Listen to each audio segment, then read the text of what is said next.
(2023년 9월 7일) 이정훈입니다. 이제 미국 뉴욕타임스가 보도가 있고 나서 한국과 일본, 세계 여러 나라 언론들이 푸틴하고 김정은 정상회담 가능성에 대한 많은 보도를 쏟아내고 있습니다. 9월 중순이죠. 동방경제포럼 블라디보스톡에서 거의 매년 열어왔죠. 박근혜 대통령 한번 갔다 왔다 말씀드렸고, 문재인 갔다 왔다 말씀드렸는데, 그리고 나서 우리 대통령은, 윤 대통령은 당연히 안 가죠. 근데 북한은 제1회 동방경제포럼에 참석했습니다. 그때는 뭐 김정일 땐가 정은이 땐가 그 사람은 오지 않았는데, 이번에는 김정은이가 갈 것 같다 이런 겁니다. 자, 우크라이나를 침공하고 있는 푸틴이 북한을 만나요. 근데 북한은 어떤 나라냐? 러시아가 우크라이나 침공한 거는 그들은 특별 군사작전, 그런 이유를 내걸었고 침략이 아니다 이거죠. 두 번째로 평화유지 작전이다. 무슨 평화냐? 우크라이나부터 떨어져 나오고 싶은 러시아인들 중심으로 그런 주민들이 있는데, 그들의 의사를 우크라이나가 짓누르고 있다. 그래서 둘이 싸우고 있는데 러시아가 들어가서 둘을 분리시켜서 우크라이나로부터 떨어져 나오고자 하는 나라들을 독립시켜줬다. 그래서 지금 그 돈바스 지역에 떨어져 나온 두 개의 주를 공화국으로 독립한 거를 러시아는 인정해줬죠. 그런 식입니다. 침략을. 그러니까 이게 무슨 얘기인가 하면 유엔 헌장에서 침략을 하지 마라. 그리고 이제 미국이 그 이후에 침략 전쟁은 안 된다 해서 침략은 지금 못하죠. 침략을 했던 게 김일성이었습니다. 그때 유엔 군사령부가 만들어서 싸운 바가 있기 때문에 그렇게는 하진 않고, 이제 주권 재민 원칙에 따라서 어느 지역에 있는 사람들이 나는 이 나라로부터 독립하고 싶다라고 해서 뭔가 갈등이 들어갔을 때 그 지역 주민들의 의사를 존중해 주는 것, 이거는 이제 평화 유지다. 이렇게 해서 이제 수단도 남수단과 수단으로 분리가 되고, 뭐 유고슬라비아도 이제 많은 나라로 쪼개졌죠. 난 같이 안 살겠다 이런 식으로 한 것처럼, 러시아가 그런 건 이제 대개 미국이 개입하거나 국제사회가 개입했는데, 러시아가 유엔 안보리 상임이사국으로 우크라이나에서 문제에 개입해서 우크라이나에 반대하는 세력들이 독립하고 싶은 것을 도와줬다. 이런 개념으로 지금 러시아가 전쟁을 하고 있는 거잖아요. 이에 대해서 이제 나토와 미국은 그건 말장난이다, 침략이다. 니들이 젤렌스키를 죽이려고 했고, 뭐 그렇게 해서 이제 직접적으로 싸우지 않지만 많은 무기를 제공하면서 러우 전쟁이 벌어지고 있습니다. 러시아를 굉장히 지금 경제적으로 고립하고 시키고 있죠. 러시아가 지금 굉장히 어려운데, 뭐 시진핑을 만나요. 시진핑은 어쨌든 유엔 안보리 상임이사국으로서, 지난번 이제 모스크바 가갖고 뭐라 그랬더라? 그래도 유엔 안보리 아까 러시아가 유엔 안보리 이사국으로서 침략 전쟁을 하지 않는다. 그래서 평화유지 작전이다. 이런 식으로 전쟁하듯이 시진핑도 이제 아주 그 유엔 안보리 룰을 지키는 식으로 이렇게 이야기를 한 기억이 납니다. 지난 3월달에 가서 뭐라 그랬더라? 하여간 뭐 러시아 편을 들어주긴 들어주는데 뭐는 안 되고 미국도 개입하는 게 아니다. 뭐 이런 식으로 얘기했는데, 자, 이제 유엔 안보리가 북한이 핵과 미사일을 만들어서 어쩌게 하는 건 안 되고 뭘 하는 건 안 된다 규정을 했는데, 그러한 북한을 푸틴이 만나주는 건 유엔 안보리 규정 위반이죠. 딱 이거를 윤 대통령이 지적하면서 치고 들어가고 있습니다.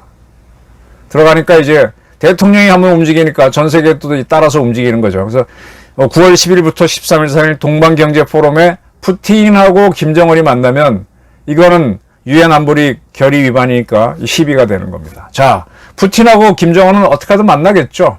이게 시진핑하고 푸틴이 만난 거랑 또 다른 겁니다. 유엔에서 제재를 하기로 한 놈을 푸틴이 만난 이건 문제가 됩니다. 이걸 지금 어떻게 할 것이냐. 지금 우리가 뭐 핵을 가진 러시아에 대해서 현무 미사일 발사하고 하겠습니까? 아니면 규탄 대회는 하고 말겠습니까? 규탄 대회는 할 수 있죠. 근데 민주당 저 떨거지들이 안 할 테니까 외교적으로 어떻게 해야 되느냐. 이게 아주 좋은 기회입니다. 저라면 이렇게 하겠습니다.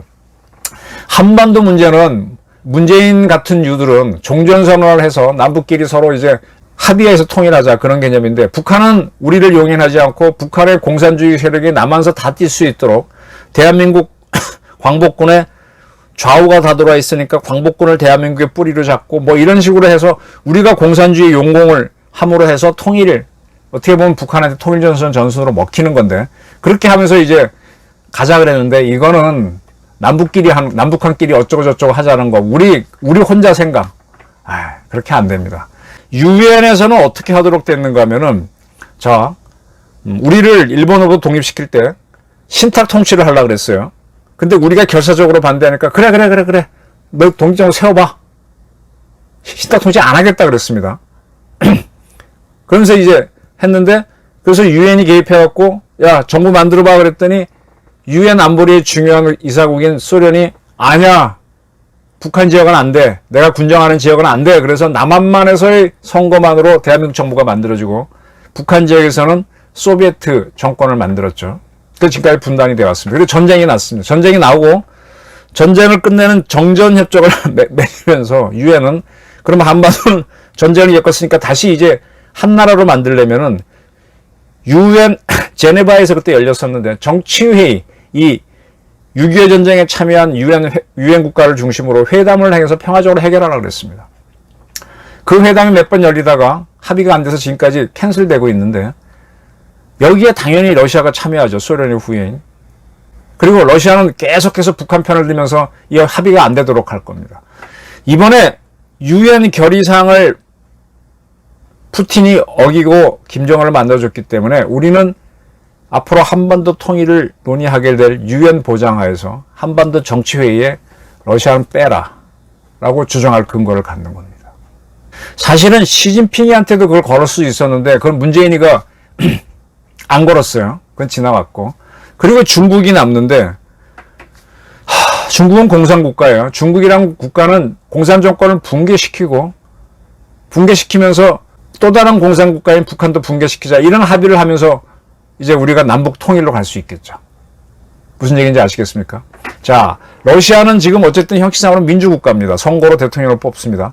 근데 러시아가 유엔 안보리 이사국으로서 자기가 결의한 걸 위반했으니까 유엔 안보리 규정 위반으로 한반도 통일을 논의하는 할 수 있는 한반도 정치회의에서는 이번 사태를 계기로 배제하자, 이런 주장을 우리가 해서 실현시켜 버리는 거예요.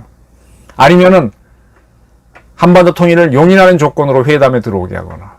그리고 중국은 공산체제인 이상은 끝까지 주장할 테니까 저거는 와해를 시켜서, 시진핑 정권을 와해시켜서 1991년에 소련이 무너지고 민주국가가 들어선 것처럼 민주국가로 바꿔놔야죠.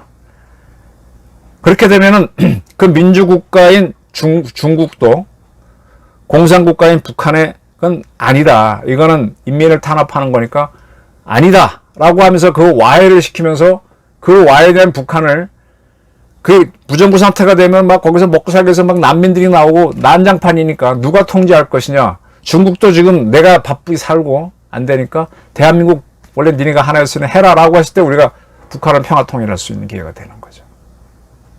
이게 사실은 저의 전략이기도 했고 이 방법을 되게 하고 싶었는데 이런 기회가 오는 겁니다.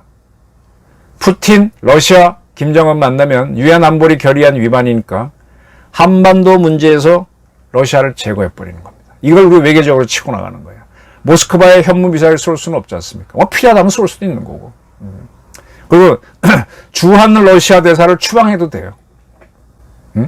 아니 북한이 저렇게 핵미사일 하는 나라에 러시아 국방부 장관이 방문하고 하는 건 그건 뭐야? 그리고 거기부터 무기를 사주려고 그래? 그러니까 페르소나 논 그라타 해서 쫓아내면 돼요. 외교전의 압박을 굉장히 가하는 겁니다. 당연히 러시아에 대한 무역 제재도 들어가고 한국 기업들 다 빼내는 거죠. 이렇게 되면 미국, 일본도 강화하면서 러시아는 상당히 스트레스 받을 겁니다.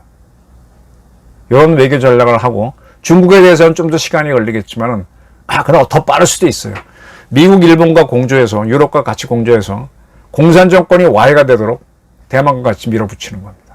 안 될 것 같죠? 소련도 하루아침에 무너졌습니다. 지금 중국에서는 지금 그 경제가 어렵다 보니까 굉장히 힘들어요. 그래서 여기서 노사 문제가 제법 일어납니다. 전 봉기가 일어나면은 당나라 이런 나라들도 다 순식간에 무너졌어요. 코끼리라 그래서 커 보이지만 코끼리도 심장마비가 얼마 한순간에 가는 겁니다. 무너질 수 있습니다. 이렇게 됐을 때 중국을 무너뜨리면 북한을 무너뜨리기 굉장히 쉽죠. 그렇게 해서 통일 기회를 잡아가는 겁니다.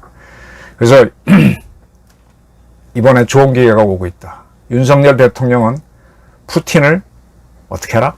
아구창을 돌려라. 네, 저희 주장이었습니다. 감사합니다.